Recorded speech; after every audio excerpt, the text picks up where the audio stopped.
What is going on, you guys? It's your boy, the voice of treason here, and we're back with episode 49 of the video game therapy series.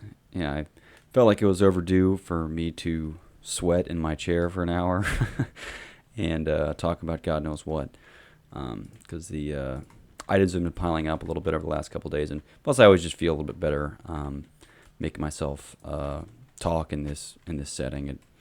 It is a healthy challenge for me, and even more so if I am burning calories sweating while I'm doing it. But anyway, yeah, back, episode 49. I got some interesting things, a bunch of random stuff on here. To start, I don't know if I'm the only one that fits. I'm certainly not, but I feel like I have a subconscious that belongs in a penitentiary, just because I don't know if it's if it's if it's ubiquitous that the passing thoughts that I have are not good. I suppose not in a sense where it's like like a serial killer type thing, but I just mean like stuff that's just funny to me, but just like totally fucked up. So I'll give some examples here to put it in perspective, because again, I don't want to make it sound like I'm some serial killer running around. They're just like, it's just like fucked up things that you'd never say, you'd obviously never say or do, but thinking them is funny. And I don't know, maybe it's just my style of humor is bad or just isn't very, doesn't gel nicely. But anyway, so I was, I don't know, I read like this anthropology style book, kind of, I don't know, I guess you can kind of call it that. Either way, there's, they're talking about like other human species, and they had like to help to drive the point home, the author put a picture of like another species. It was like a Neanderthal or a Homo, some other kind of Homo, erectus or something like that.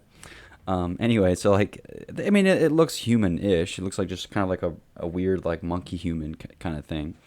But I mean, pretty similar to a human. I think if I saw somebody like that today, I wouldn't. They look like a human. I don't know. Anyway, so and for some reason I was just walking today on the road, and then I saw somebody, and that image just flashed right, and almost like overlaid there, and I was like, that woman's head belongs in a museum. And I just thought of that, and I was like, I am so fucked up for thinking that. And I don't know whether that is a problematic thought to have, but regardless, I feel like it wasn't a matter of like control, right? Like I was like, oh man, what a terrible thought. I just thought about it, I laughed, and then I was like, wow, that's terrible. And I guess on a similar note, to kind of put 2 points on the graph here, so you can draw a line. I was walking past somebody, and I don't really, again, I'm not sitting here judging everybody, I guess. In some sense, you do it, without thinking about it, but more empirically, I might do it walking around. Anyway, so this I guess she's a girl, probably not a lady, is eating like these I don't know, this bag of like popcorners. They're like I don't know, they're like puffed up pieces of corn. It's kind of like a healthier version of potato chips, but they're more or less just like popcorn in the shaped potatoes. Anyway, she's eating them, and the way she's eating them just is kind of aggravating or something. And again, I'm only, this is a passing interaction. There was no, like, it was like, maybe 2 or 3 seconds of total like end-to-end interaction. But I was like, yeah, that I looked at her, and the first thought I had was, oh, she'll be fat one day, and she'll get there slowly and surely. It just won't happen at once. And I was like, why even bother? Why did that come in so quickly with such intensity that I felt the need to even register that thought?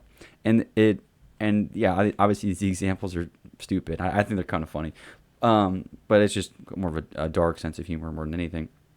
But it brings a point that I think is interesting. What makes a person evil? Because I think I would argue that there are 3 kind of categories of human, stuff. There are like the thoughts, there are words, and there are actions. I mean, I'm sure that you can classify other things along those lines, but generally, like, something starts as a thought of some kind, and then maybe you want to, verbalize that. So you create words that reflect those thoughts, and then you can share them by speaking it. And then acting on them is completely different. Some people skip like the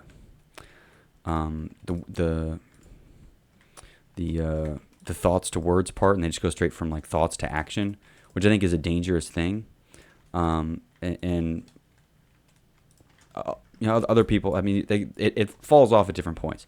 But my question is, the prevailing question that I think is interesting, is what part of that is evil, right? Clearly evil actions of themselves. And again, I'm going to define evil, can be kind of a very loose social definition, but, punting a baby is an evil act. Okay, nobody should be doing that. Babies don't exist to be punted, right? They're not footballs. But sure, thinking about punting a baby, but that doesn't make me evil. It might be an evil thought, only because it leads to an evil action. But the thought in and of itself is not an evil thing. And then next you'd think about me saying, okay, I'm going to punt a baby or something like that. Or, making a joke about punting babies, which again is kind of one of my de facto jokes, just because it's a ridiculous and yet kind of funny thing that, you can, I don't know, I feel like it's easy for people to conceptualize the act of punting a baby. Anyway, like me saying it, does it make me evil because I said, I made a joke about punting babies? I don't know. Some people might, be quick to say, oh, well, yeah, you shouldn't be saying that. It's like, okay, fine, you shouldn't be saying it, but can I think it? Okay, we shouldn't be thinking it. So then at what point do you kind of lose the ability to control what your thoughts are? I mean, if we had mind control mastered, we'd have life would be a lot different probably. And we don't. So I feel like there's some amount of ambiguity we have to accept that, okay, well, we can't really control, like, this guy doesn't have a thought about punting babies, even as just, it's funny. That's not a punishable offense by any sense of the meaning. So it's just interesting where we might try to draw the line of when does somebody become evil. And it's certainly at the action part. You can always look at an action and go, oh, that action is evil. He was punting babies. But, I think even just the mere thought, whether it's for humor or, I don't think the mere thought of punting the baby is what makes you evil. I mean, otherwise I'm pretty evil, but I don't know. I think there's a lot more nuance in that than people tend to give there. So I don't know. It's kind of interesting to classify those like three types of human, expression, right? The thought. It's not really an expression because that's internal. Three modalities of human of ideas and how they're transmitted. Idea or from thoughts to words to actions. So I don't know. I don't think thoughts themselves are what make you evil. I think acting on thoughts I think saying thoughts also is mostly benign. Not to say you can't have speech that is evil. Obviously, like you could. Here's my Hitler reference. You could rip out one of Hitler's speeches, and then that you could consider his act of the speech evil. But in a lot of ways, he didn't. The speech doesn't accomplish anything, right? The speech isn't him punting babies. The act of punting the baby is the problem. Is the evil action. I think even if saying it is one thing, right? You could kind of say terrible things, start to end. But if you never do anything, you're not. How are you any more evil? Like physically in the actual world than somebody who just didn't say those things, right? And same with like thinking them, right? Even if you thought like Hitler, but if you never did anything that Hitler did, then I mean, how are you worse than him, right? How do you compare those people? So I don't know. I don't classify thoughts or words very highly on my chart. I think I weigh strongly on actions. I think most people do as well, but I think certain people weigh words a lot more maybe than actions. Not more than actions, but they pay very close attention to words, and words, they give it more importance than maybe what I think is warranted. Because I think words in and of themselves are not don't make somebody evil or bad. You can have dumb ideas, but if they don't ever do anything, or they're, again, like the punting babies thing, that's not. I mean, yeah, that's an evil. I mean, you could say it, but if you're not running around actually punting babies, and especially as a joke, like I think of it in forms of like, I don't know, comedy. I just have a weird sense of humor, or sick sense of humor, dark, whatever you want to call it. I don't think it's that dark, honestly. It's pretty light. It's it's coffee with milk. But still bitter, but a little bit of cream in there.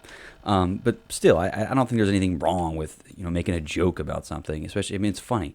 It's one thing to have a bad joke, but I don't think I don't know. Like a humor as a trope of how we communicate, I think should be given more range than maybe some just like regular speech. Like political speech, I don't think could encompass baby punting as part of the political speech. But humor, I think we should give a much wider berth of green lights to than speech that is, especially like, or even like actionable speech. If you're gonna like making products or something, I wouldn't bake in baby punting to your slogan or something. But I don't know. I think especially making jokes about stuff like that is totally fine. I don't see the harm there. And it's crazy. People, oh, you talk about punting babies, people are eventually going to do it. I don't really believe in this like exposure, black and white kind of thing. I think it's more dangerous to be shielding people from a lack of exposure shielding people from exposure than to I don't know, than just to teach people how to respond or how to, I don't know, treat experiences, right? So I don't know. I think part of that is like just an educational lapse or problem that people tend to have. I don't know where I'm going with this, but either way, I don't think that thoughts themselves make you evil. Otherwise, I guess I'm evil because I made a joke to myself about punting babies, or I thought some woman was going to become fat. I don't know. Again, I'm just kind of making this stuff up. I don't know. I thought it was funny. I was laughing at it. It wasn't like I was like, trying to convince this woman to lop her head off and put it in a museum. It was just a funny passing thought. I was like, Jesus, that woman looks just like the image in that book. That it was it's the last species of that thing. And I was like, that's so fucked up, but it's funny. I mean, that's the whole part of it. So I think on that line, I think the humor should be given more of a pass. It's not really, especially people who don't find that kind of humor funny, easy to get offended by that. But I don't know. I'm obviously not someone who's running around getting offended by stuff. I think bad jokes are bad jokes, but if it's a good joke to somebody, it's not a bad joke, right? I don't know. And I'd err on the side of letting the joke exist than to, you can't make that joke, whatever. I don't know. Anyway, yeah. Let's see. Here's another word that I like. I use this. I think it's been spiking up. If I had one of those Google popularity charts of this word and my usage of it, I think it will have increased, especially over these last couple of years. I just think it's underused. It's kind of the Swiss Army knife. Is coward. I think coward's a great word. Calling somebody a coward. What do you? I mean, you can say it kind of as a joke, like get out of here, coward. But there's also, it allows you to place emphasis on different parts of the word, right? You can emphasize the W. You can kind of stretch it out a little bit. It's got the nice syllable syndication where you can use it in a plethora of ways. I also just think its versatility and the fact that it is underutilized, just like a stock or something. There's a lot of value in underutilized words. So I think this is something I would buy stock in the word coward, just because I think it's a funny. I don't know. It's a funny insult. People don't really get called cowards, right? Especially with now that more and more insults are just becoming drier and drier, right? Like lame used to be like an actual insult. Now no one even cares about that. But then even like stuff now, like calling somebody, not even sure what are good insults anymore. But I like to pride myself on having some unique, albeit ish creative, different insults for people. And coward is one of them. I think is great because it's just a simple word, right? I think my earliest exposure to that word is like courage, a cowardly dog. At least the significant exposure it is. I'm sure I heard the word a lot of times before that. But you're calling somebody the little dog, you can kind of paint a picture in their head about them being that little bitch of a dog. You're calling them a coward. I don't know. And plus, it's not something that's like vulgar, right? It's a very soft word, so it's not something that's like, ugh. If you call somebody a cuck, like that's another one that has been used. There's like some, there's some tension in that word. It's difficult, I think, to use. There's a very there's a time and place to use that. I'm not to say it isn't a good word. I think it's solid, but I don't think I think its versatility is a lot less than something like coward, because it sounds a little more vulgar. So I don't know. I think coward is nice. It's pretty. I've used it only especially like it's just because it's safe, especially in kind of novel social circumstances. No one's going to be like, "Oh my God, he said coward." It's like, no, they're like, "Did he just call you a coward?" It's like, yeah, of course I called you a coward.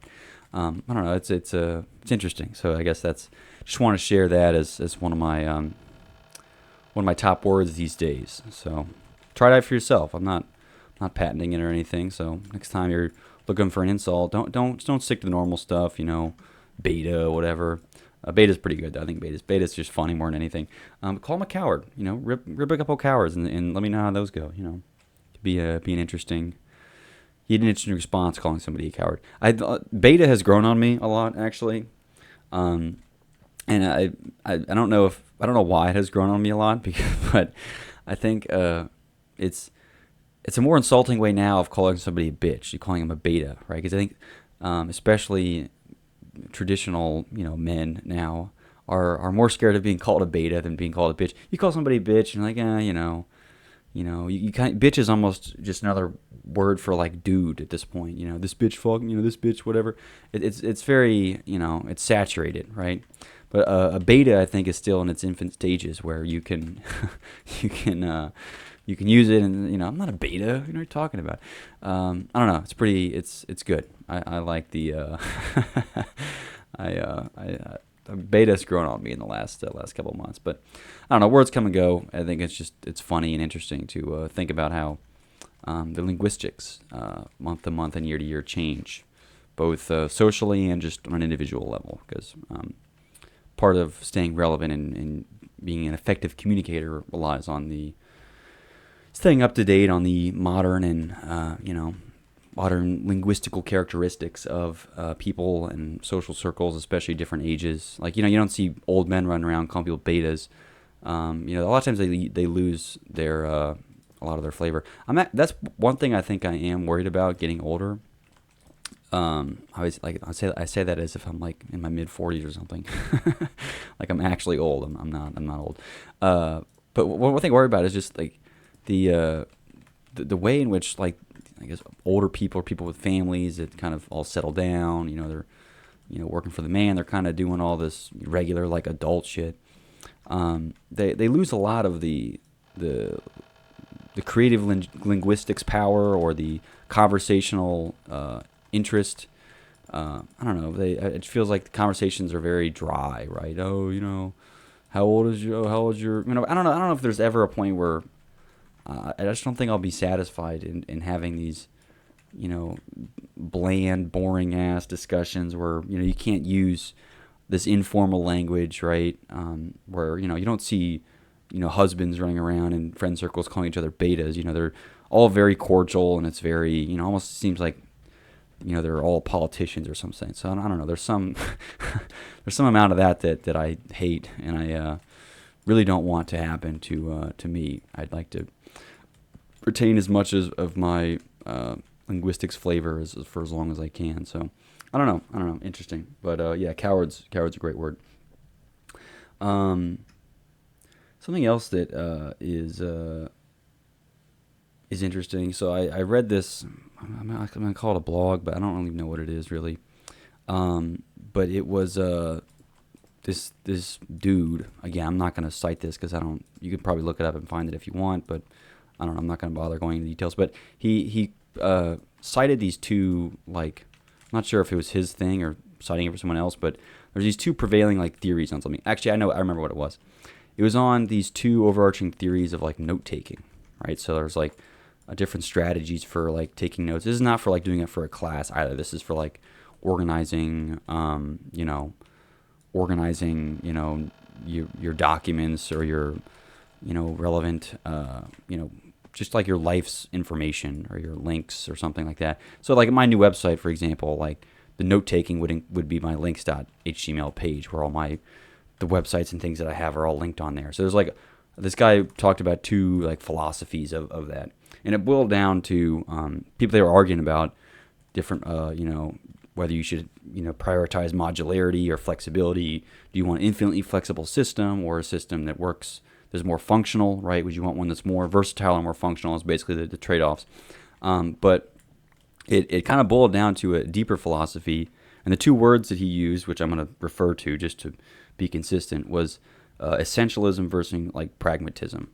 Obviously, pragmatism being like pragmatic backgrounds, like the more functional part of it, and then essentialism being like a more rigid, like right and wrong.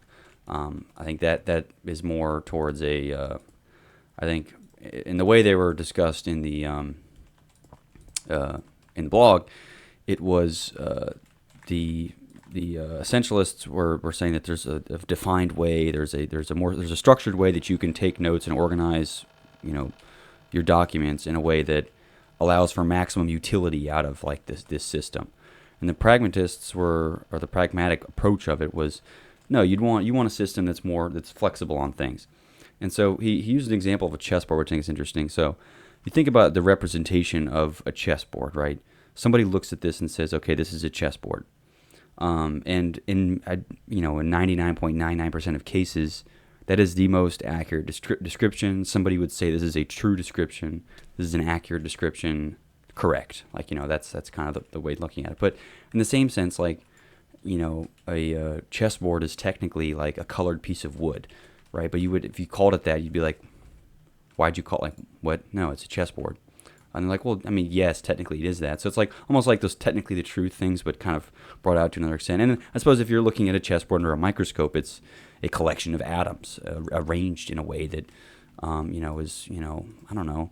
Or I'm sure if you're like on acid or something, I'm sure a chessboard looks way different. Either way, it's basically saying, okay, is it a chessboard or is it something that is infinitely representable by a feasibly infinite number of things, and that was kind of the basic argument, was that is descriptions of items or events, is there one correct description, or are there infinitely many accurate descriptions that are only like contextually useful depending on when or where you might need them? And I would argue the latter. I would say that I'm generally on the side of saying that there's an infinite number of like technically correct representations of something. It's only dependent on what's useful at that point, right? It kind of depends.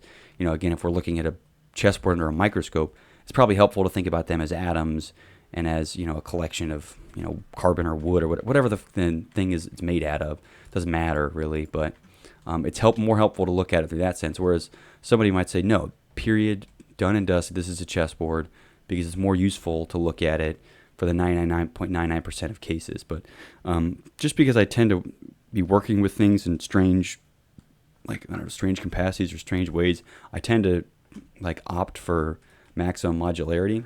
So and he was using this example as an abstraction from note-taking on whether you want a system that's infinitely flexible that could theoretically be useful for any number of purposes or any people, like an astronaut's note-taking system versus a teacher versus whoever. Like it would work for anyone regardless of what they were doing, even if it was something really stupid. Versus a one that's like, okay, this is more functional for like, I don't know, getting your work done or having a singular task. And my argument was that there's not, regardless of what you're using this note-taking system for or whatever you have it for, there's never really a singular purpose. I suppose the purpose is organization, which is kind of a nebulous one. So like, why do I have the links on the side? It's like, yeah, I guess it's part of it's for sharing, a lot of it's for, archival, reasons. But like, I'd rather have a system that is modular than one that, kind of locks me into a certain way of doing it. I don't know. I tend to believe that there's more value in flexibility than in like pure function. So it's at least as a long-term investment, So I don't know. I think it's an interesting way to look at it. Of the, is there a single truth or just mere everything's technically a falsehood? And I guess that's kind of what the problem with that a lot of essentialists have with with representations of, this a chessboard is just a, colorful piece of wood. It's like, well, the problem with that is if we assume that there are infinitely many representations of something that are valid, then there's no singular truth that we can agree on. So ultimately, you become difficult to to talk to about anything about or to argue with, because technically, there is no truth on any front. So we're never going to find any common ground. We're just always going to be kind of bickering semantics, and I suppose that's where I kind of see the perspective of essentialists who say, no, this is a chessboard. There's nothing. We have to call it a chessboard in order for us to have any amount of productive conversation on this. It has to be a chessboard. But I don't know. In instances where it's not as black and white, lol, literally black and white, because chessboards are black and white. I think it's helpful to take a more pragmatic view of things and thinking that, okay, these aren't. You're looking at, okay, it's like if we call like something, we call it like wars or something, might be better, something that is more abstract, that shouldn't have one definition, like a historical event of some kind, like a Cold War. We call the Cold War, but what is it? That means that could mean a lot of different things. That there's a lot more tangible, realistic, functional like definitions of that to different people and different scenarios than a chessboard. Like to everybody on the world, if you show them a chessboard, unless they've never played chess or don't even know what a chessboard, if they don't know, they're going to say, yeah, it's a chessboard. They're going to agree on that. But I think the issue is that if you just say, the Cold War, that again could mean a lot of different things in terms of like time periods, the different powers, like people who have different perspectives depending on, what side, whose team they were on. I don't know. There's a number of different things that impact that. And so if you just look at it and say, the Cold War, what are you talking about there? I think it's important to define that. And if you're not defining that, then you could be arguing about the wrong shit because you haven't agreed on the definition. So it's a lot of it, I think, is useful when you get into, if you're looking at very specific examples, or you're having an argument about something specific, the example can become an important factor because, like I said, in chessboard example, it doesn't really matter, like, this is inconsequential whether or not we call this a chessboard or a painted piece of wood or, a collection of atoms. It doesn't really matter. But if you're going to argue with somebody about something and you can't even, the definitions to you mean different things, then you could both be right and you're arguing about the wrong shit. So I don't know. I think it's an interesting dichotomy between that. So I don't know. The next thing. Something I've realized about myself, and I don't know if this plays into any of my other beliefs or not, but here goes. I think some people mistake my, I don't know, I try to take a objective, calculated look at a lot of things. They mistake that for a lack of empathy, like I don't care about stuff. And I think what I realize is that I have, my empathy is shallow, yes, but it knows no bounds. So I don't have a deep-rooted empathy for only specific people in specific scenarios. I empathize with everybody, but just not that much. So I guess if you're looking for sympathy from me, I have some. No matter what's going on, no matter what it is, I have some sympathy for you, but just, and I have some sympathy for everyone. It's not like I'm going to just cut people off, but it's not that much, right? So my empathy is shallow, but it knows no bounds. It's a very, very wide pool. Other people have these very deep pockets of empathy for, particular people, right? Some people just are so profoundly, I don't know, they care about animals so much. They just have this undying, like, deep empathy. And then, like, some dude gets run over by a train or something, and then just go, they laugh it off or something, like, which is a pretty ridiculous view. And and I suppose I'm not sure how much of this is hardwired or is socialized into us, but I don't know. I think having the more like, okay, I feel bad for everyone, but not that much is a healthier response than to, put your life on the line for a dog. But then, like, if this guy, said the N-word once or something, you'd run him over with a train or something like that. I don't know. I tend to have a little bit of empathy for everybody, and that's pretty much it. I don't have a lot of empathy for anybody, regardless of situations. Even if if you're born with no legs or something, I use that example a lot, just because it can be, I don't know, useful. I don't feel like 50 times worse for you than somebody born with no arms. I don't know. There's just not a. I don't have these, I guess pockets of empathy are what I could call them. These deep pockets of empathy for specific people or groups that, I feel so bad for. I just don't feel that bad for anybody. I feel a little bit bad for everybody, right? Because everybody's got their own problems, right? Whether you had legs or not, maybe you have some mental condition, maybe you're fine, right? I don't really weigh these problems all equally, so I have as much sympathy for the murderer than I do for the dude with no arms or legs or the PETA activist or whoever. I don't know. I can empathize with everybody a little bit, but nobody that much. So I suppose that's just kind of my take on things. And I don't know. Am I evil because of that? Like, okay, well, how much of that is my fault anyway, right? Where's my sympathy? So I don't know. I think that's just something I've realized about myself. Because I have no trouble seeing things from other people's perspectives, and providing a little bit of empathy. It's not like I don't give a shit about anything, even though that's my tagline is I don't give a fuck about nothing. But no, I think I give a little bit of fuck about everybody, right? But just it's not that much, right? It's not like you're gonna wrench my heart out by punting a dog. I'm sorry. Oh, you're born with no legs, or oh, you got this ridiculous brain disease. Now you're gonna die. Like yeah, I'm not gonna. You're not gonna crush me, my soul, because of something bad that happens. And maybe that'll change if I don't know, if I, end up getting a dog or some stupid thing like that. All of a sudden people, their whole outlook on life changes or something. I don't ever see that happening. I would never get a dog. I had my whole thing on pets already. I'm not going to rehash that whole debacle of of a thing, because I have a lot of opinions on that I feel like I've already shared.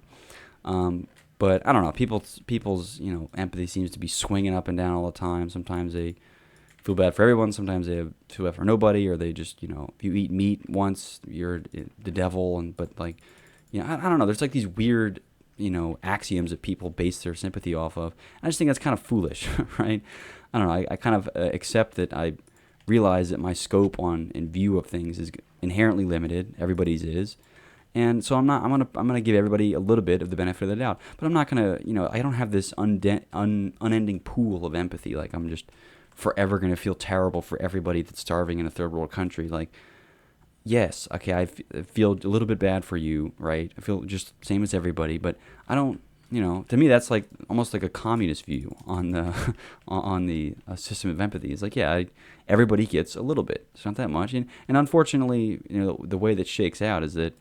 I can't manufacture more empathy. It's not like, my empathy factory or something in my mind is I'm able to like somehow seize the means of production and create this system where I'm generating all these, no, I only have a limited amount of attention. I have a limited amount of empathy. I have a limited amount of a lot of things, like self-control, same thing. So I'm going to spend it in a way that I think is reasonable. And I think a communist approach to an empathy system isn't a bad one, right? I don't think it. I think if you are somebody who's going to die on the hill for, some dog or something, or I keep using the PETA example. I don't know. I think it's kind of a weird like thing to spec into, right? The only thing you care about is just like the lives of animals and stuff. It's like, well, you are animals, and sometimes they value like a dog's life more than a human's, which a lot of people do. That's not even like an uncommon thing, which I don't know. It's weird.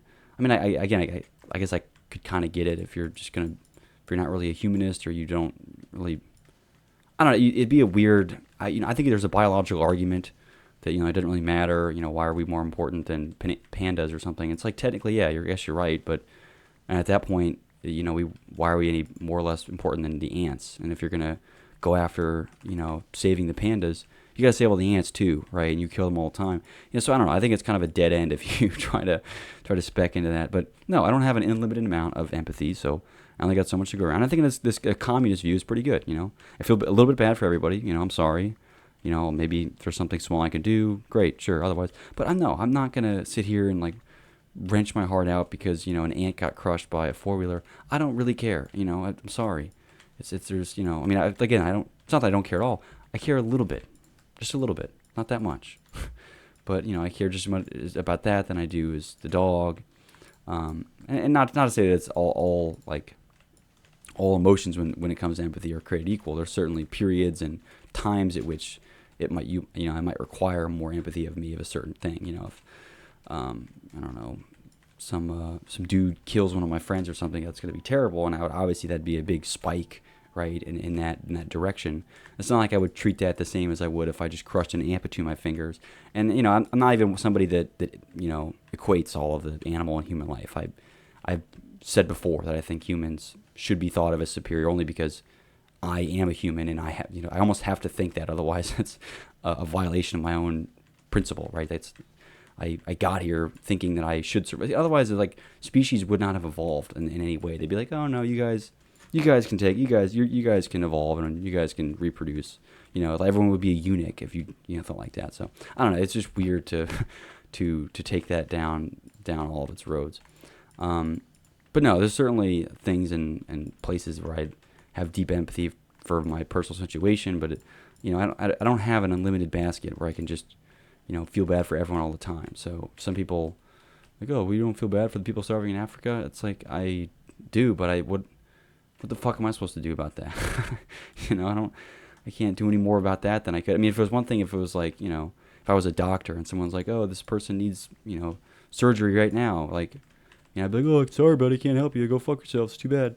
It's like, no, I could do something. I could do the surgery. I could quickly do it. I could help save it, do something immediate. But especially if it's something as broad scoped, is something enormous, like solving. No, I can't do anything. I have no money. I couldn't even get over there if I wanted to. I'm sorry. Like, that's on you for right now, and it, too bad. Like, it's tough, but I don't know. So I don't know. It was a realization, or not even realization, just I was able to verbalize, I think, some of my internal thoughts on empathy. So yeah, I have a long, shallow pool of empathy for everybody. Everyone gets a little bit.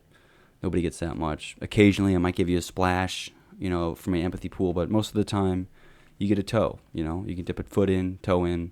That's about it. You're not going to get much more than that. But anyway, I don't know. Weird take there. And I suppose along those same lines, I'm not sure if this is a related topic of sorts.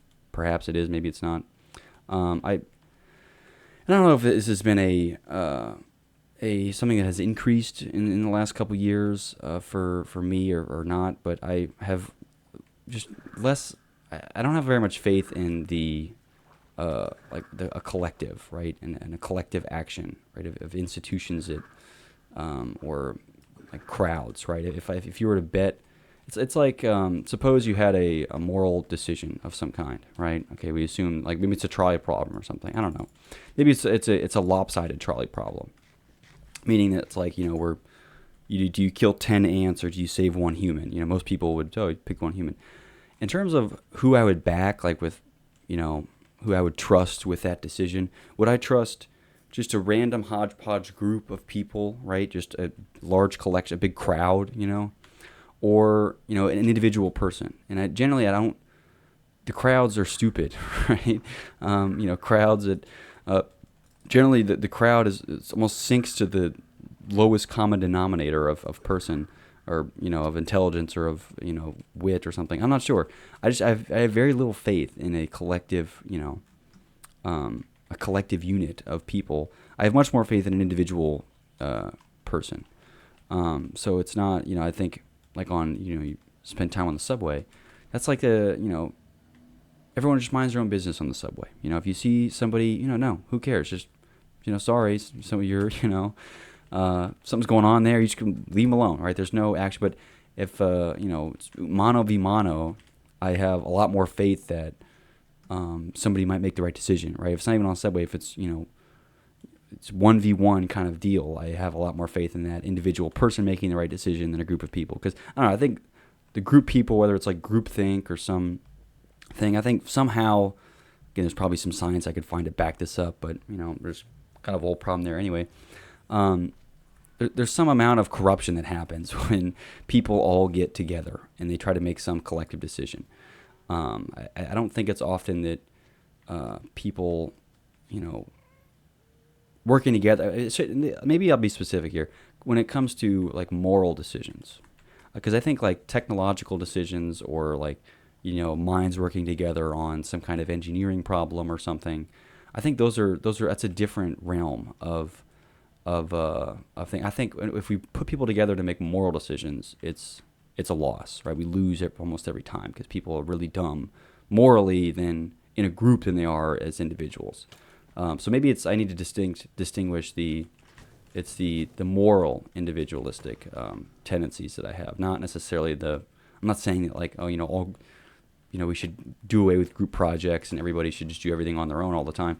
No, I think there's great power in groups working together, especially on, engineering problems and things like that. But moral questions as in groups are often just result in horrible answers and just bad things all the way around. Like I said, I think it's reduced to like the lowest common denominator almost, which is not somebody I'd want to back, right?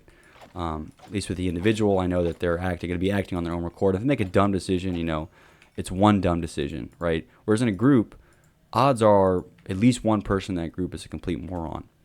And it's possible that they just happen to be the most charismatic and convincing ones. So, am I betting if there's, the likelihood of one person being a moron might be like, I don't know, let's say the odds of somebody being a moron are, 1 in 5, or that's more than that. Let's say, let's say 4 out of 5 times somebody's a moron. Okay, if I'm betting on one guy, I say, okay, I got 20% chance the guy's not a moron. All right, 20% chance, or girl, whatever, doesn't matter. However, in a group, I'm almost guaranteed that somebody in that group is going to be a moron. Now, I'm not saying that person always is going to be, the person making the decision.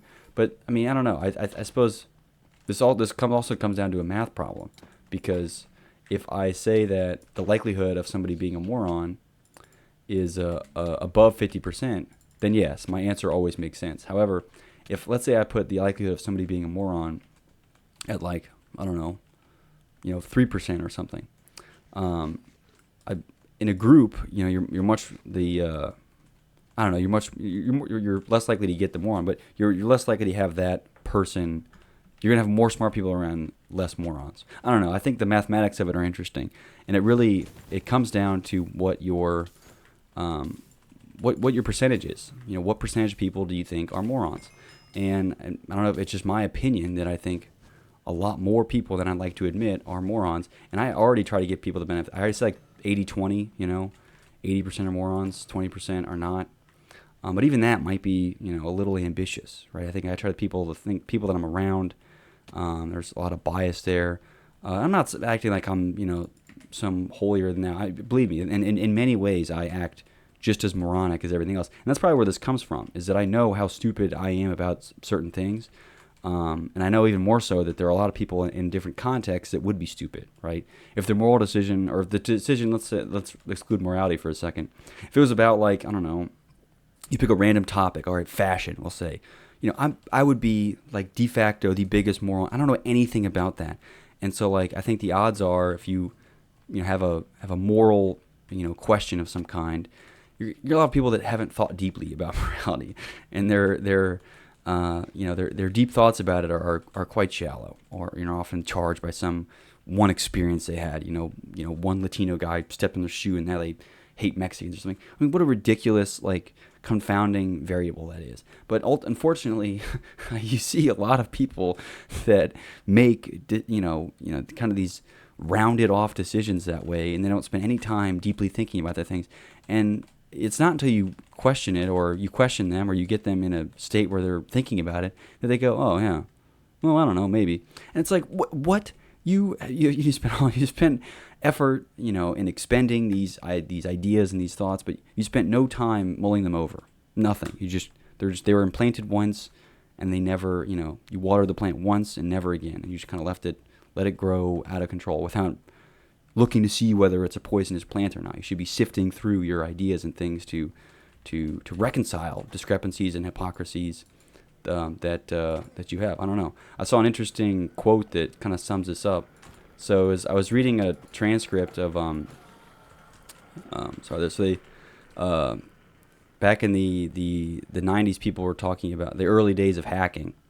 There was this message board that a few people were on, and they were just arguing about whether hacking itself should be a legal or illegal thing, which is a hilarious conversation to kind of look back on now, because it's obviously like, these cyber criminals, yada, yada, yada. But people were like making an argument of most of what the hackers were doing was like vigilante justice or something like that. Anyway, that's beside the point. I won't get into the specifics of that, at least not now.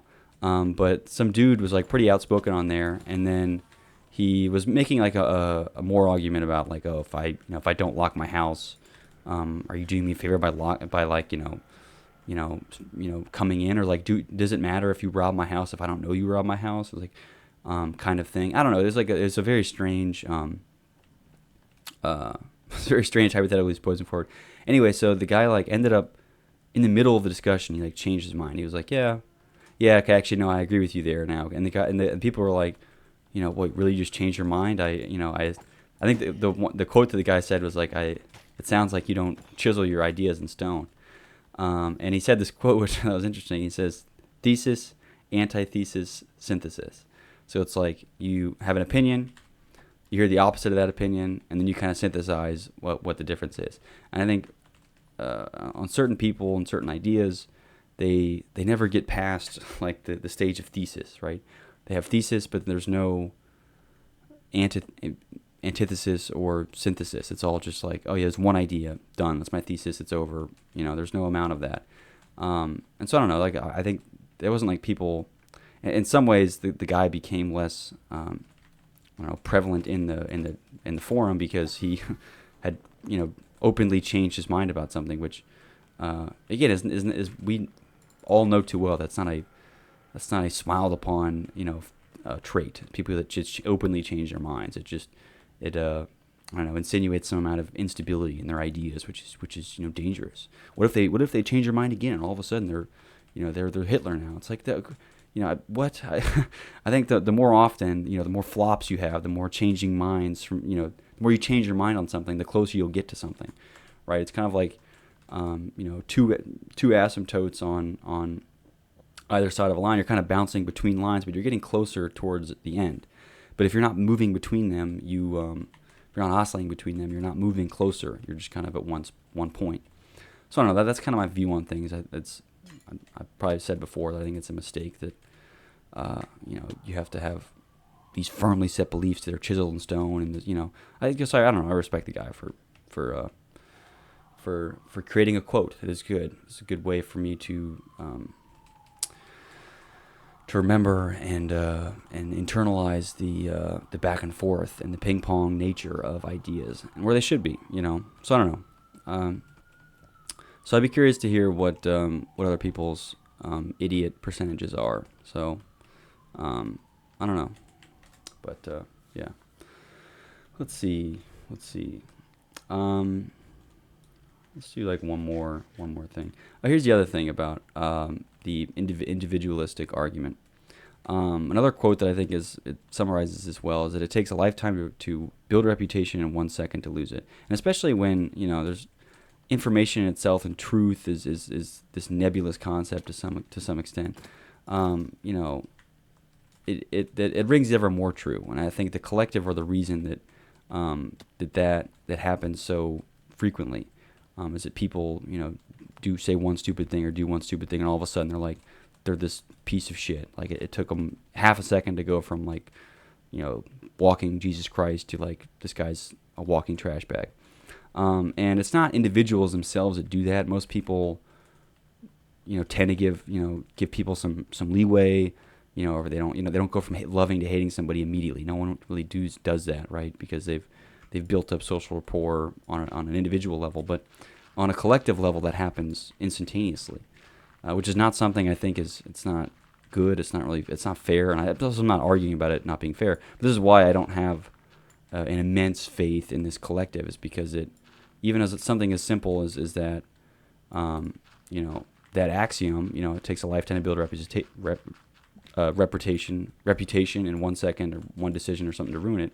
And the fact that whatever happened might not even have been a thing, right? Somebody just make something up and ruin your life for it. And it's just, there's often not a whole lot of like,